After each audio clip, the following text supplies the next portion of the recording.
খালটা ওখানে যে হানা পড়ে গেছে, হানা দিয়ে মোট 3টা হানা দিয়ে জল এসছে। দীর্ঘদিন ধরেই হানাটা পড়ে আছে, তার জন্য সেলাই নদীর যে বাঁধটা সে আজ পর্যন্ত কোনো কাজ হয়নি। সব বাঁধ ডুবে যায় জলে, খাওয়ারও কষ্ট হয় কত, যেতে বাজার হাট যেতে, এখানে না পেরালে কি করে যাব। ভাঙা অবস্থায় পড়ে রয়েছে শিলাবতী নদীর বাঁধ। জলস্তর বাড়লেই জল ঢুকছে পশ্চিম মেদিনীপুরের দাসপুর 1 নম্বর ব্লকের রামদেবপুরে।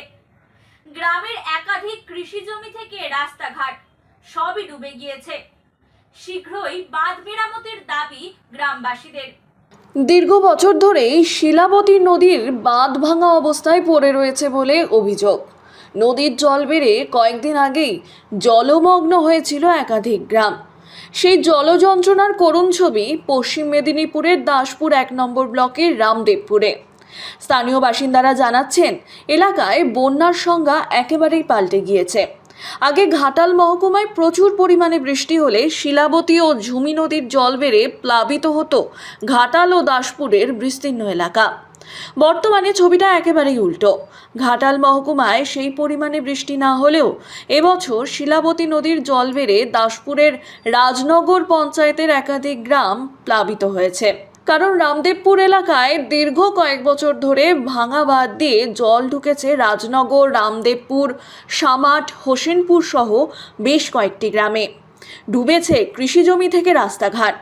জল ভেঙে গ্রামের মানুষ থেকে শুরু করে স্কুল পড়ুয়াদের ঝুঁকি নিয়ে যাতায়াত করতে হচ্ছে।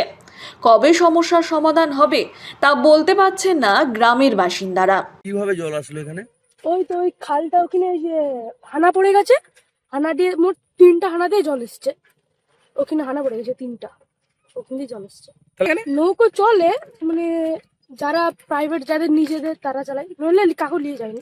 এখান থেকে একটা রামদেবপুরে একটি হানা আছে, যে দীর্ঘদিন ধরেই হানাটা পড়ে আছে, তার জন্য সেলাই নদীর যে বাঁধটা সে আজ পর্যন্ত কোনো কাজ হয়নি। তার জন্যই আমাদের এখানে বারবার বন্যাটা আসে।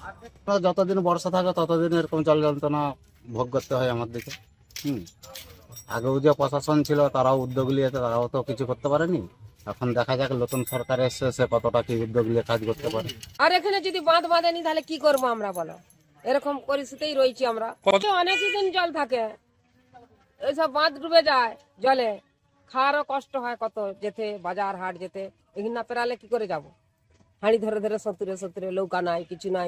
দীর্ঘদিনের ভোগান্তি কবে শেষ হবে তা জানা নেই ওই সব গ্রামের বাসিন্দাদের। তবে এলাকার বিজেপি বিধায়ক সমস্ত দিক খতিয়ে দেখে দ্রুত সমাধানের আশ্বাস দিয়েছেন। Bureau report, Hindustan news point.